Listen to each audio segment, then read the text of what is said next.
Thank you എല്ലാവർക്കും. Thank you.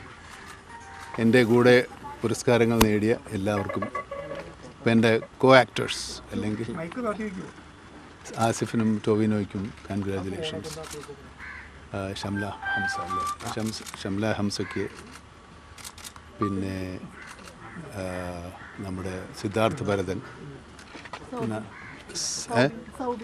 അത് Manjummel teams അല്ലേ. സൗബിന് ആക്ടർക്ക് അവിടെ ഉണ്ടോ? ആക്ടർക്ക് അവിടെ ഉണ്ട്. സൗബിനും ആസിഫ് അലി സബനല്ല, ബെസ്റ്റ് ആക്ടറാണ്. സൗബിനും എല്ലാവർക്കും, നമ്മുടെ പടത്തിന് റോണക്സിനുണ്ട്, മ്യൂസിക് ഡയറക്ടറുണ്ട്, അങ്ങനെ എല്ലാവർക്കും അഭിനന്ദനങ്ങൾ.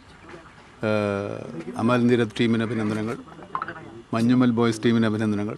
എല്ലാവർക്കും അവാർഡ് കിട്ടിയവർക്ക് എല്ലാവർക്കും അഭിനന്ദനങ്ങൾ. കിട്ടാത്തവർ അടുത്ത പ്രാവശ്യം കിട്ടും.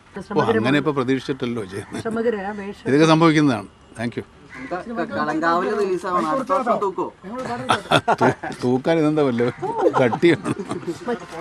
വൈവിധ്യമാർന്ന വേഷങ്ങൾ ചെയ്തിട്ടുള്ള ഒരാളാണ്. ഈ ഭ്രമയുഗത്തിലേക്ക് വന്നപ്പോൾ വ്യത്യസ്തത എന്തായിരുന്നു? അത് കഥാപാത്രവും കഥയും ഒക്കെ വ്യത്യസ്തമാണ്. അതുകൊണ്ടാണ് ഇത്രയധികം മത്സരം ഉണ്ടായി, പല തലമുറക്കൊപ്പം നടന്നതാണ് അദ്ദേഹം. എങ്ങനെയാണ് കാണുന്നത്?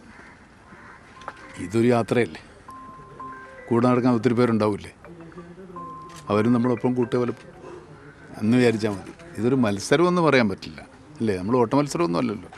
പുതുതലമുറയാണ് ഇത്തവണ അവാർഡ് മുഴുവൻ കൊണ്ടുപോയിരിക്കുന്നത്. ഞാനെന്താ പഴയതാണോ? ഞാനും ഈ തലമുറപ്പെട്ട ആളല്ലേ. ക്യാമറയ്ക്ക് ഞാനിത് പടത്തിൽ അഭിനയിക്കാൻ പോയപ്പോൾ ലഡു വാങ്ങിച്ചോണ്ട് വരും. പിന്നെ കാണുമ്പോൾ